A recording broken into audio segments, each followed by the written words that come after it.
ഒരുപാട് പെൻഷൻ സ്കീമുകൾ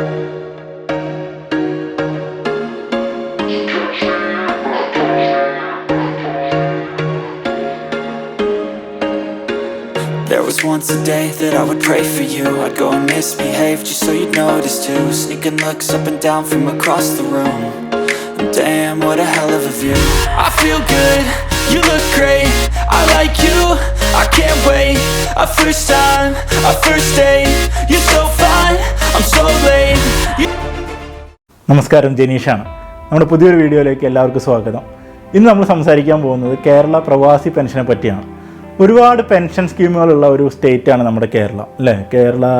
നമുക്ക് ഒരുപാട് ക്ഷേമനിധി പെൻഷനുകളൊക്കെ ഉണ്ട്.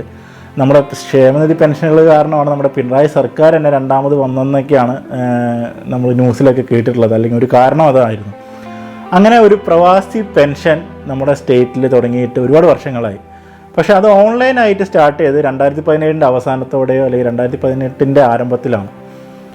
അപ്പോൾ മുമ്പൊക്കെ അത് പോയി എടുക്കാൻ നമ്മൾ ട്രിവാൻഡ്രത്ത് പോകണമായിരുന്നു, നോർക്കർ ഓഫീസിൽ അല്ലെങ്കിൽ വിദേശ പ്രവാസി ക്ഷേമ വകുപ്പിൻ്റെ ഓഫീസിൽ പോയിട്ടൊക്കെ വേണമായിരുന്നു ചെയ്യാൻ. പക്ഷേ 2017 കൂടി അതിനൊരു ഓൺലൈൻ സിസ്റ്റം നമ്മുടെ ഗവൺമെൻറ് കൊണ്ടുവന്നു. അപ്പോൾ ആ സമയത്ത് എന്നോടിത് അപ്ലൈ ചെയ്യാൻ വേണ്ടി എൻ്റെ പപ്പ ഒരുപാട് നിർബന്ധിച്ചു. അപ്പോൾ അന്ന് ഞാനിതിൻ്റെ കാര്യങ്ങളൊക്കെ നോക്കിയപ്പോൾ 1000 രൂപയാണ് ഇപ്പോൾ മാസ പെൻഷനായിട്ട് നമുക്ക് 60 വയസ്സ് കഴിയുമ്പോൾ കിട്ടുക. അപ്പോൾ അന്ന് എന്നെ സംബന്ധിച്ച് ഞാനൊരു 28 വയസ്സ് മാത്രം പ്രായമുള്ള സമയമാണ്.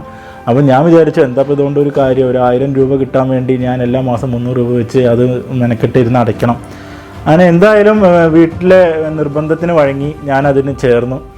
ഞാനത് ചേരുന്നതോടുകൂടി ഒരു 3 പേരെ അല്ലെങ്കിൽ 2 പേരെ കൂടി എൻ്റെ ഓഫീസിൽ 2 പേരും കൂടി അന്ന് താല്പര്യം പ്രകടിപ്പിച്ച് എൻ്റെ കൂടെ ചേർന്നിരുന്നു.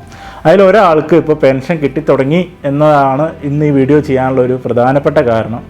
അപ്പോൾ പെൻഷൻ കിട്ടാൻ 60 വയസ്സാണ് യോഗ്യത, 60 വയസ്സായവർക്കാണ് പെൻഷൻ ലഭിക്കുക. അപ്പോൾ ആ ചേട്ടനെ 60 വയസ്സായി, നമ്മൾ എലിജിബിലിറ്റി വെച്ചു, എലിജിബിലിറ്റി അപ്രൂവ് ചെയ്തു. 3800 സംതിങ് രൂപ ആൾക്ക് മന്ത്ലി പെൻഷനായിട്ട് കിട്ടുന്നുണ്ട്. ആളിപ്പോഴും ഇവിടെ ജോലി ചെയ്യുകയാണ്. പക്ഷേ 60 വയസ്സ് കഴിഞ്ഞാൽ നമുക്ക് പെൻഷൻ തരണം എന്നതാണ് വ്യവസ്ഥ എന്നതുകൊണ്ട് നമുക്ക് പെൻഷൻ ലഭിക്കും. അങ്ങനെ പുള്ളിക്ക് ഇപ്പോൾ പെൻഷൻ കിട്ടുന്നുണ്ട്, ഇവിടെ ജോലി ചെയ്യുന്നുണ്ട്. അപ്പോഴാണ് ഞാനിത് എല്ലാവരോടും ഒന്ന് ഷെയർ ചെയ്യണം, അല്ലെങ്കിൽ ഇതിൻ്റെ ഒരു ചേരാതെ ഇരിക്കുന്നവരുണ്ടെങ്കിൽ ഇത് അവർക്കൊരു പ്രചോദനമായിട്ട് ചേരട്ടെ എന്ന് കരുതിയാണ് ഞാൻ ഇന്ന് ഈ വീഡിയോ ചെയ്യുന്നത്. അപ്പോൾ പ്രവാസി ക്ഷേമ പെൻഷൻ ചേരാൻ 200 രൂപ മാത്രം മതി. നമുക്ക് ഇതിൽ അംഗത്വം എടുക്കാൻ പാസ്പോർട്ട് ഫോട്ടോ, നമ്മുടെ വിസ കോപ്പി, ഇക്കാമ അല്ലെങ്കിൽ എമിറേറ്റ്സ് ID അങ്ങനത്തെ രേഖകളൊക്കെ കാണിച്ചാൽ നമുക്ക് ചേരാം. ഇത് ഇന്ത്യയിൽ പുറത്ത് ജോലി ചെയ്യുന്ന അല്ലെങ്കിൽ മറ്റ് സംസ്ഥാനങ്ങളിൽ ജോലി ചെയ്യുന്നവർക്ക് ചേരാം, അതൊരു കാറ്റഗറി. പിന്നെ വിദേശത്ത് ജോലി ചെയ്യുന്നവർക്ക് കയറ്റാം, രണ്ടാമത്തെ കാറ്റഗറി. വിദേശത്ത് ജോലി ചെയ്ത് തിരിച്ച് നാട്ടിൽ വന്ന് സെറ്റിലായ പ്രവാസിക്കും ഇത് ചേരാവുന്നതാണ്. അപ്പോൾ അതിനെ മാസം നമ്മൾ അടയ്ക്കുന്ന പൈസ 300 രൂപയാണ് എ കാറ്റഗറിയിൽ അടയ്ക്കേണ്ടത്, അല്ലെങ്കിൽ വിദേശത്ത് ജോലിയുള്ളവർ അടയ്ക്കേണ്ടത്. 300 എന്നുള്ളത് ഇപ്പോൾ 350 ആക്കിയിട്ടുണ്ട്. എനിക്കൊക്കെ 300ആണ്, ഞാൻ ആദ്യം ചേർന്നതുകൊണ്ട്. ഇപ്പോൾ 350ആണ്. ഇപ്പോൾ പുറത്തുള്ളവർക്ക്, കേരളത്തിന് പുറത്ത് മറ്റ് സംസ്ഥാനങ്ങളിൽ ജോലി ചെയ്യുന്നവർക്ക് 100 രൂപയായിരുന്നു, ഇപ്പോൾ അത് 200 രൂപ ആക്കേണ്ടതെന്നാണ് എൻ്റെ ഒരു അറിവ്. ഒന്ന് ചെക്ക് ചെയ്യണം. അപ്പോൾ അങ്ങനെ ചെയ്ത് കഴിഞ്ഞാൽ നമ്മൾ 5 വർഷം മിനിമം അടച്ചവർക്ക് പെൻഷന് യോഗ്യത ഉണ്ടായിരിക്കുന്നതാണ്. അപ്പോൾ ഒരുപാട് പേര് വിചാരിക്കും അപ്പോൾ 5 വർഷം അടച്ചാൽ മതിയോ, ഞാനും അങ്ങനെ വിചാരിച്ച കൂട്ടത്തിലാണ്. പക്ഷേ അങ്ങനെയല്ല, നമ്മൾ 5 വർഷം കഴിഞ്ഞ് തുടർച്ചയായിട്ട് അടയ്ക്കണം. നമ്മൾ 60 വയസ്സ് വരെയും അടച്ചാലാണ് നമുക്ക് എല്ലാ ബെനിഫിറ്റും കിട്ടുക. പിന്നെ എങ്ങനെയൊക്കെയാണ് ഇതിൻ്റെ സ്കീമുകൾ ഇനി ഭാവിയിൽ മാറുക എന്നൊന്നും നമുക്ക് പറയാൻ പറ്റില്ല. അപ്പോൾ നമുക്ക് മാക്സിമം ഇരട്ടി പെൻഷൻ വരെ കിട്ടും. നമ്മളിപ്പോൾ തുടർച്ചയായിട്ട് അടയ്ക്കുന്ന ഒരു വ്യക്തിയാണെങ്കിൽ ഇപ്പോൾ 3500 രൂപയാണ് പെൻഷൻ. ഞാൻ ചേരുമ്പോൾ വെറും 1000 രൂപ ഉണ്ടായിരുന്ന പെൻഷൻ ഈ 6 വർഷം കൊണ്ട് 3500 രൂപയിലെത്തി നിൽക്കുകയാണ്. അപ്പോൾ തന്നെ നിങ്ങൾക്ക് അതിൻ്റെ മാറ്റം മനസ്സിലാവും. ഞാൻ അന്ന് 1000 രൂപ എന്ന് പറഞ്ഞ് ചേരാതിരുന്നെങ്കിൽ എനിക്കത് വലിയ നഷ്ടമാകുമായിരുന്നു. പക്ഷേ ഞാനിപ്പോൾ 7 വർഷമായിട്ട് തുടർച്ചയായിട്ട് അടച്ചുകൊണ്ടിരിക്കുകയാണ്. ഇപ്പോഴും ഞാൻ കഴിഞ്ഞ മാസം അതിൻ്റെ 1 വർഷത്തേക്കുള്ള വരിസംഖ്യ അടച്ചു കഴിഞ്ഞു. അപ്പോൾ അങ്ങനെ നമ്മൾ ചേരുമ്പോൾ, അല്ലെങ്കിൽ നമ്മൾ ഇപ്പോൾ ഗൾഫിലൊക്കെ ഉള്ള പ്രവാസികളെ സംബന്ധിച്ച്, അല്ലെങ്കിൽ ഇപ്പോൾ നമ്മൾ ദുബായിൽ, സൗദിയിൽ, നമ്മളൊക്കെ നാട്ടിലേക്ക് ഒരു സമയം തിരിച്ച് പോകേണ്ടി വരുന്ന അല്ലെങ്കിൽ പോകേണ്ട ഒരാൾക്കാരാണ്. ഇപ്പോൾ നമ്മുടെ ജനറേഷൻ അല്ലെങ്കിൽ ഒരുപാട് പേര് കാനഡ, US, അമേരിക്ക അല്ലെങ്കിൽ ഓസ്ട്രേലിയക്കൊക്കെ പോകുന്നുണ്ട്. അവരൊക്കെ നാളെ തിരിച്ച് വരാനോ അല്ലെങ്കിൽ 60 വയസ്സിൻ്റെ സമയത്ത് നാട്ടിലുണ്ടാകുമോ എന്നുള്ളത് ഉണ്ടാകാൻ സാധ്യത വളരെ കുറവാണ്. അപ്പോൾ അവർക്ക് ഇതോടൊരു ബെനിഫിറ്റ് അല്ലെങ്കിൽ അവർക്ക് ഇത് വലിയ ആവശ്യമുള്ള കാര്യമല്ല. പക്ഷേ നമ്മൾ ഗൾഫിലുള്ള പ്രവാസികളെ സംബന്ധിച്ച് ഒരു കാലത്ത് നമ്മൾ തിരിച്ചു പോകേണ്ടി വന്നാൽ നമുക്കിത് വളരെ ഉപകാരപ്രദമായിരിക്കും. ഇത് ഒരുപാട് ആനുകൂല്യങ്ങൾ വേറെയുണ്ട്.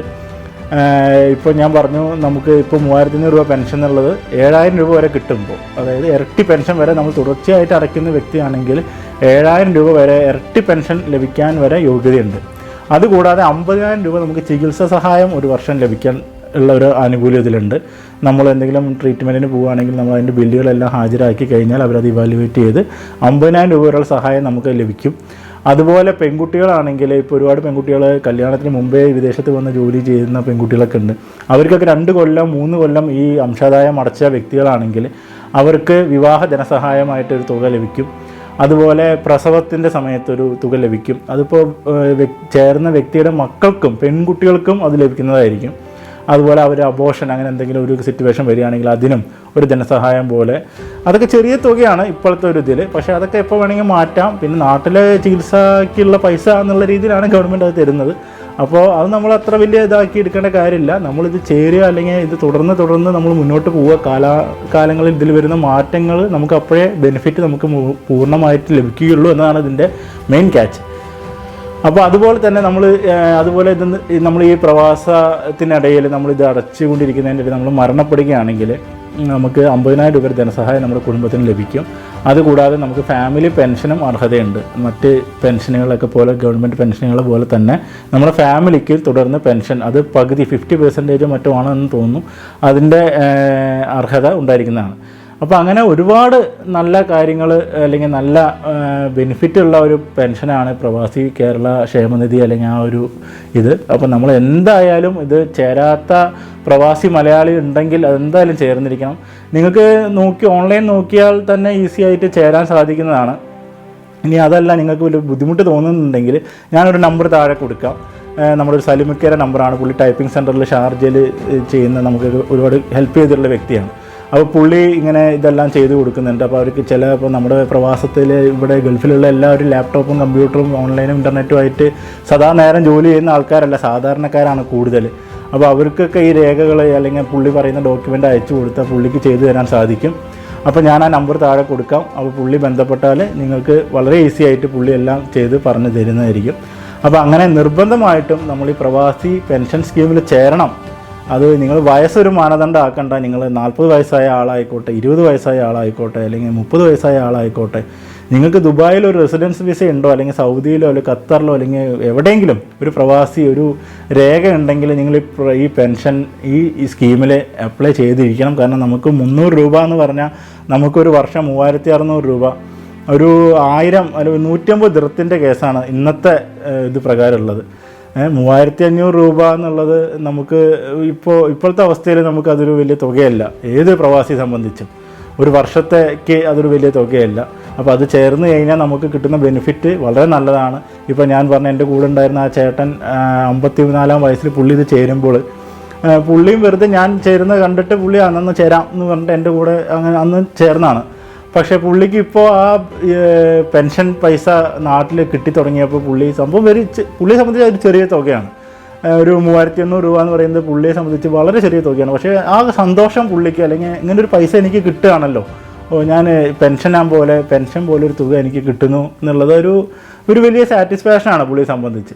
അപ്പോൾ അങ്ങനെ നമുക്ക് അറിയില്ല ആ സമയമാകുമ്പോഴേക്കും നമ്മളൊരു 10 കൊല്ലം 20 കൊല്ലം കഴിയുമ്പോഴേക്കും ഈ പെൻഷൻ തുക എത്രയായിരിക്കും ആയി മാറുക എന്നുള്ളത്. ഈ നില ഇപ്പോൾ 6 വർഷം മുമ്പാണ് ഞാൻ 1000 പറഞ്ഞത്, ഇപ്പോൾ 3500 ആയത്.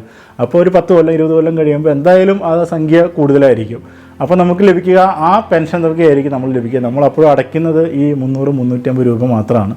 അപ്പോൾ നിങ്ങളെല്ലാവരും കേരള പ്രവാസി പെൻഷൻ ചേരണം.